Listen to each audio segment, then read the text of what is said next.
जय हिंद। अभी पिछली वीडियो में मैंने लखीमपुर खीरी के बारे में घटना का जिक्र किया था कंपनसेशन को लेकर। अब क्या है कि भक्त मंडली पहुंच गई, वो बोलने लगी कि ये कंपनसेशन हर किसी को मिला है। तो ये रहा प्रूफ आपके सामने। अब ये जो भक्त मंडली है ये कोशिश करती है कि जो भी सच्चाई है उसको दबा दिया जाए। तो अंधभक्तों, तुम्हारी पीढ़ियां बीत जाएंगी, मेरी आवाज को नहीं दबा सकते। अब क्या है कि आगे मैं बात करूंगा कि इस मामले में कैसे जांच होगी, जिसको लेकर आप भी शॉक्ड रह जाएंगे। उससे पहले जो ये मास्टर स्ट्रोकवादी हैं, जिनको मैं लगभग हर वीडियो में मना करता हूं कि तुम मत आया करो, मत आया करो, यहां तक कि कमेंट सेक्शन में भी पिन करता हूं कि मोदीवादी इस चैनल को ना देखें, ना सब्सक्राइब करें। अब इनका क्या ड्रामा है, कुछ भी होता है उसके पीछे क्या तर्क देते हैं। धन्यवाद मोदी जी, ये सब कुछ मोदी जी की वजह से हो रहा है। जैसे प्रियंका वाड्रा झाड़ू लगा रही है,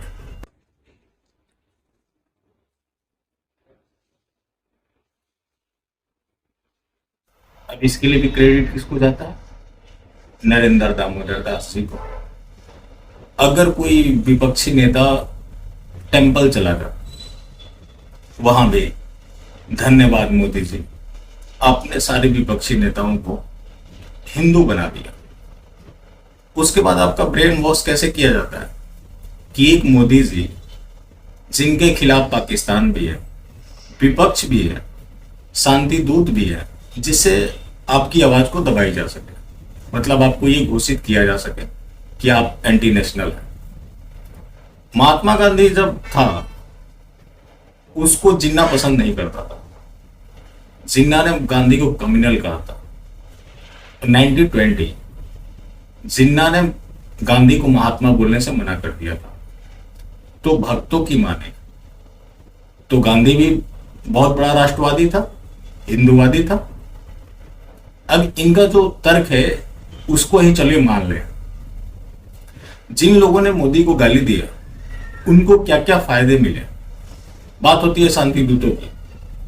अभी कुछ दिनों में मैं लाइव करने वाला हूं उस चीज को लेकर। हालांकि मैंने पहले बात की थी, उनकी जितने भी स्कॉलरशिप प्रोग्राम चल रहे, 24,000 करोड़ रुपए आधिकारिक तौर पे खर्च करना, 4.5 करोड़ शांति दूतों को स्कॉलरशिप देना, फ्री IAS कोचिंग देना। अगर गाली देने की वजह से मिल रहा है तो उनको गाली देने में क्या हर्ज है? तुम्हें जयकारे लगाने से क्या क्या मिले, ये जरा हमें बता दो। लेकिन नहीं बताओगे क्योंकि तुम नीच और गलीज लोग हो, तुम्हारे पास कोई तर्क नहीं है, तुम ब्रेनलेस हो। उसी का आज परिणाम है कि हर जगह मारे जा रहे हो, उसमें भी तुम मास्टर स्ट्रोक ढूंढ कर ला ही देते हो। अब ये जो लखीमपुर खीरी की जो घटना हुई है, इसमें क्या है कि जितने विपक्षी नेता थे सारे नजरबंद थे।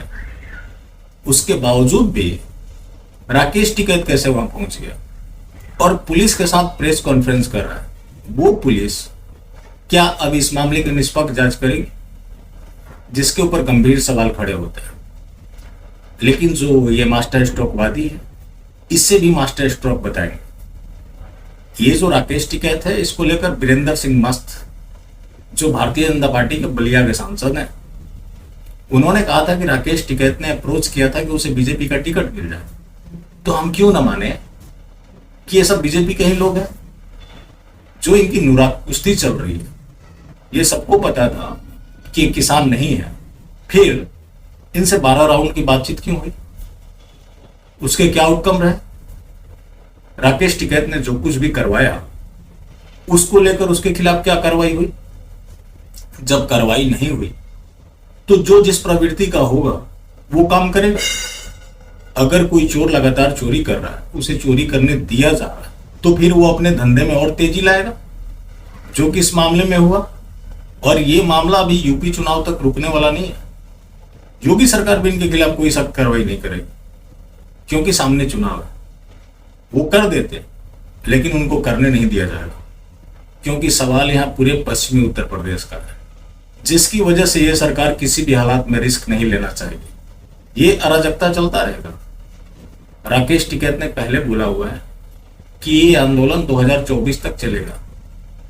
जब 2024 तक चलेगा तो मतलब ये पूरी तरह से पॉलिटिकल है।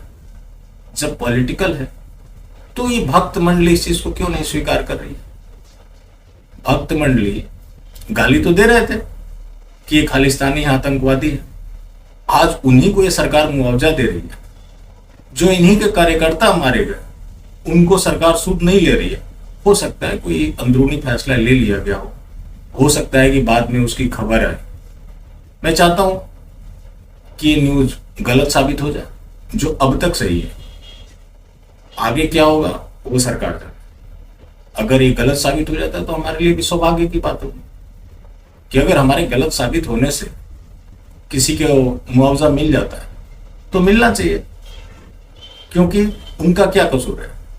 उन लोगों ने भी तो अपनी जान गंवाई है। उनका कसूर मात्र इतना ही है कि वो भारतीय जनता पार्टी के कार्यकर्ता थे। अब क्या करें? ये जो भक्त मंडली है लोगों के माइंड को इस तरह से स्पॉइल कर रखी है, जो कि लोग राष्ट्रवाद के नशे में पीसे जा रहे हैं और उनको भयानक तरीके से सरकार में कुचला जा रहा है। और ऊपर से क्या होता है, ये भक्त मंडली नए नए जुमले तराश कर रखती है और ये सोचती है कि ऐसा हम कर देंगे तो अगले की जुबा बंद करा देंगे। लेकिन भक्तों, यहां ये सब चलने वाला नहीं, क्योंकि भक्तों की जो प्रजाति है उस पर मेरा गहन अध्ययन है। भक्त कब क्या सोचेंगे, कब क्या बोलेंगे, उसके बारे में मेरा पूरा रिसर्च है। तो मेरा रिसर्च कभी फेल नहीं हो सकता।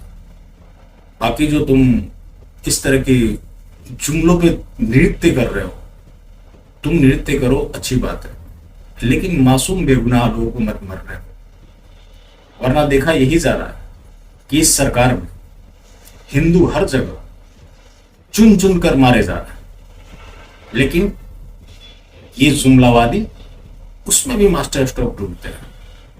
तो ये मास्टर स्ट्रोक ढूंढने का काम बंद करो और जो सच्चाई है, सच्चाई सुनना पसंद करो और सच्चाई बोलना शुरू करो। सच्चाई में क्या है, ऐसी चीज है, मुश्किल होता है, क्योंकि जब आप सच बोलने लगते हैं तो आप अपने परिवार में ही विरोध का सामना कर रहे होते हैं।